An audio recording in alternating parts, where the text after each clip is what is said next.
Alors je vous présente Méline, Raphaël et Marie qui viennent du collège de Triouzoun à Neuvik, c'est près de Limoges, c'est ça? C'est ça. Ok, alors vous venez pour le Shiny Dance Project, c'est quand même, ça claque comme nom. Ça repose notamment sur ce costume. Qu'est-ce que c'est, Marie? Alors en fait, ce costume, c'est un costume de LED qui a été créé dans le cadre d'un projet pédagogique que nos professeurs ont fait. Et donc ce projet, il englobe notamment un spectacle de danse et de beatbox encadré par un champion de beatbox, donc le champion de France, Blaise, et également le 3e meilleur mondial, et un danseur connu à l'international, Nasreddin. Et donc ce projet englobe aussi une partie light painting. Alors vous étiez danseur ou vous étiez... Qu'est-ce que vous étiez dans ce projet? Alors en fait, voilà, nous, les deux encadrants, donc le beatboxer et le danseur, nous ont fait faire des activités et nous ont appris à faire du beatbox et à danser. En fait, c'est nous qui avons fait le spectacle. Les encadrants étaient juste là pour encadrer. Bon, c'est dommage, on n'a pas le temps pour une démo, mais je suis sûre que ça vaut le coup. Qu'est-ce que c'est que ces guirlandes finalement?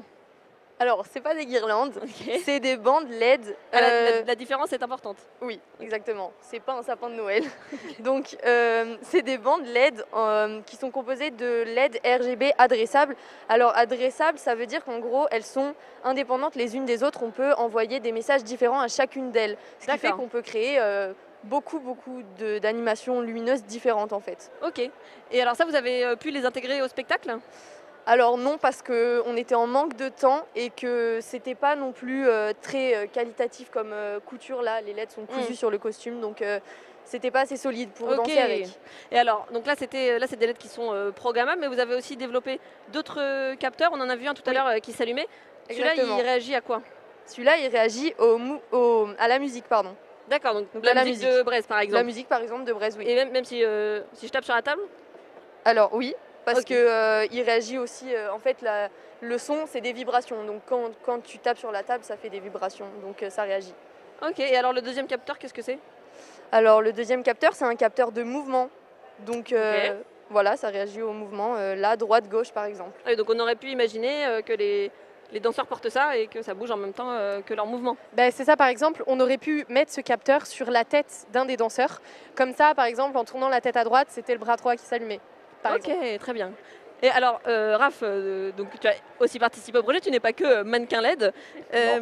Qu'est-ce que vous avez pu faire avec ces costumes? Parce que vous les avez quand même rentabilisés malgré le fait que vous n'ayez pas pu les faire participer au spectacle. Alors on a fait du light painting.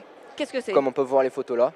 Alors light painting, c'est des photos que l'on prend avec un appareil photo qui a la capacité de laisser l'obturateur ouvert.